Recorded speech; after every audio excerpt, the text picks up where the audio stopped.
Hi, this is Pastor Darren with another Church Fathers video.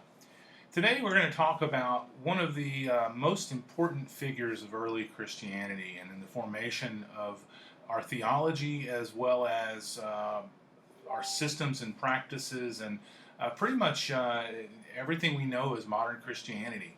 And that is Augustine of Hippo. Augustine of Hippo. Some people may call him Augustine. That actually is not. It's you can argue semantics, tomato tomato, but I once one of my theology professors famously said it's Saint Augustine. Saint Augustine is a city in Florida. So I've always called him since that time Augustine, and that's how I'll do so within this video. If you want to call him Saint Augustine, that's your call. Now, much could be said or written about Augustine and has been, and we could spend literally hours, if not days, on a video talking about him. There have been biographies done, there have been countless volumes outside of his writing, which he was a prolific writer, but outside of his writing, there have been countless volumes written about him. And Augustine was born in 354 AD. He was born into a household that was a Christian mother and a pagan father. Now, this would have been at 354, would have been about 40 years after Christianity had been legalized by Constantine in the Edict of Milan. So he was born into a world where Christianity wasn't persecuted for its very existence. And he raised in this household. Around the age of 17, he was a very avid intellectual, but he was also a very carnally driven young man, and engaged in activities that would not necessarily fit the morality that you would think of as a church father. And he stayed in such things for many years.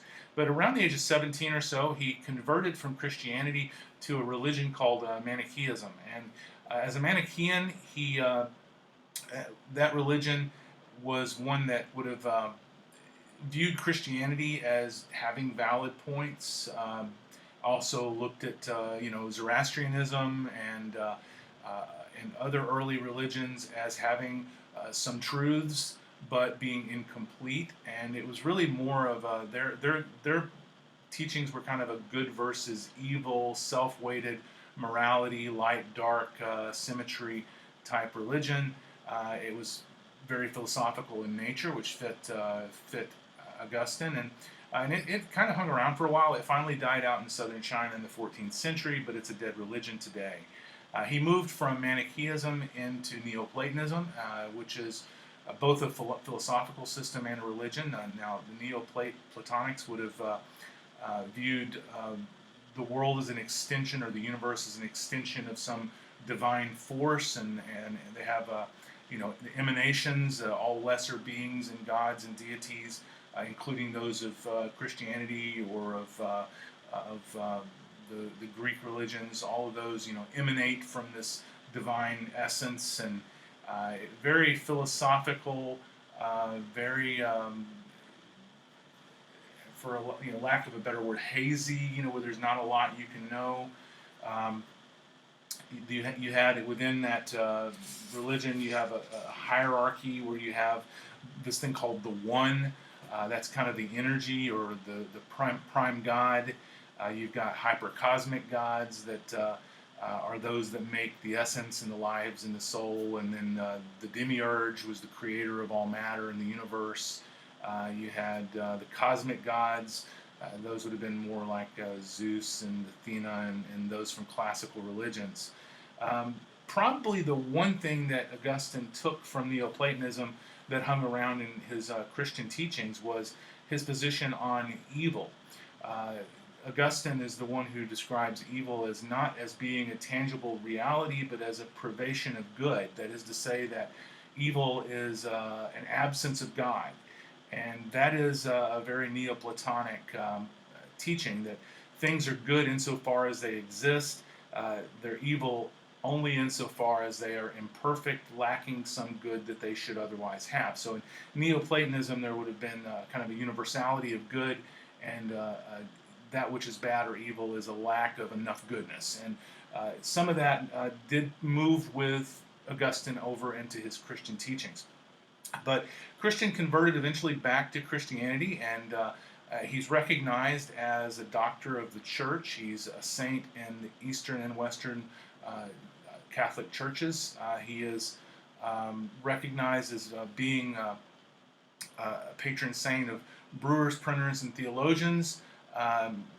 Many Protestants, and especially Calvinists and Lutherans, consider him to be one of the key theological fathers of the Protestant Reformation due to his teachings. Some would say that he was the first Calvinist because of his heavy teaching on predestination, that he was very much the providence of God was key, and that God imbued us with freedom of will, but ultimately choices were made by God. And because of that, some people will teach that Augustine taught double predestination. That is, that God not only chose who would go to heaven, but God chose who was going to hell as well. Double predestination. And his teachings are seen throughout philosophy. His ideals on that which is real or that which is knowable. We see an influence of Augustine through the Renaissance period in theological teachings. We see it in the philosophy of the Enlightenment period. People like Immanuel Kant were influenced by Augustine. You really can't get away from him. His writings on the Trinity, his writings on doctrines of Christian, the City of God, his confessions, all of those are worth reading. And again, he's so influential.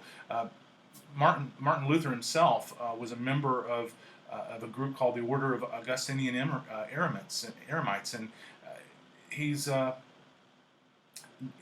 really quite probably the single key figure in the first century, rather the first millennia of Christianity, the most central, important theological church historical figure. And if you're going to pick one person to read more about, I would heavily recommend that you go read up on St. Augustine. And hopefully this has been informative, and you've learned a little bit about Augustine, and you'll take some time to read more about him and find out more about the life of this really compelling and interesting figure who was so influential on Christianity, both in the first millennia and today. Thanks for watching. Take care, and God bless.